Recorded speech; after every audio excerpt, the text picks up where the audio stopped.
Yo, what's up? Ako nga pala si Kuya Dudes. Tawag nila sa akin ni Ganggang.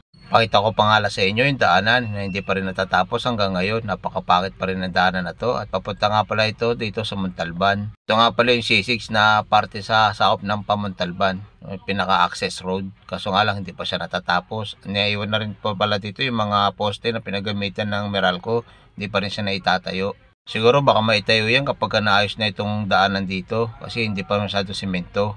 Kung makikita nyo rito sa may kaliwa ko, talagang makikita nyo yung mga bahay dito. Napakarami na rin subdivision dito. Nga pala yung mga subdivision yan na tinatawag nila na Sorrento. Napakalaki ng subdivision yan dito sa Montalban.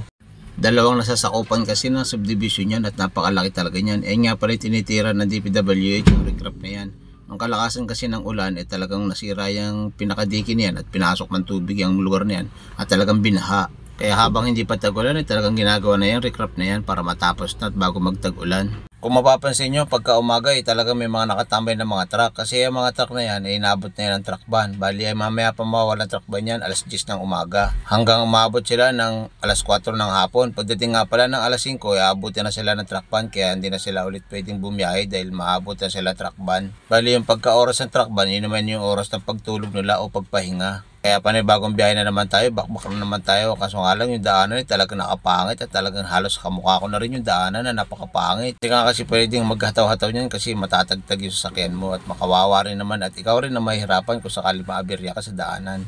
Ito nga pala yung access road, nandito na sa may lugar ng Patiis sa may itaas at talagang inaayos na rin siya, pinapalawakan na nga rin pala yan. Dito kasi nagdadaanan yung mga malalaking truck dahil dito pwede silang dumaan. Hindi kasi pwede doon sa baba at huhulihin sila ng mga enforcer. Kaya dito talaga yung pinaka-access road ng mga dump truck para dito sila dumaan. Kaya kung maliliit na sasakyan ay dito ka dadaan, huwag mo nang pangarapin dahil baka maabutin yung ilalim mo. Malalim kasi mga daanan dito, mga lubak-lubak sobra-sobra. Dito nga pala yung kalahati nga pala nito ay nagawa na. Talagang niro-road widening niya. Ito kabila nito sa may kaliwa ay talaga nakasemento na. Yung nasimentong kalsada niyan hindi pa nga pala pwedeng daanan yan kasi bago lang yan. Kasi kung dadaanan yan pwedeng masira rin yan anumang oras. Kaya dito muna dadaan sa may rock road. Dito nga pala nakita ko si Tropa. Ganda nga pala ng unit niya. Hauler nga rin pala siya ng mga materyales o lupa. Kawawa talaga yung mga motorista. Pagka dito talaga dadaan talagang putik talaga yung daanan.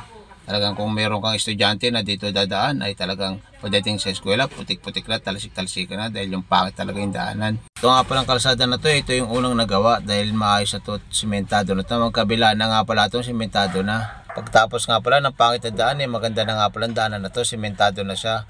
Bali, dire-diretso mo lang to. Ang tagusan nga pala nito ay pwede kang magtagusan ng Batasan, pwede rin ng Marikina, pwede rin ng Pamontalban. Ito nga pala itatawag nila na access road ng C6.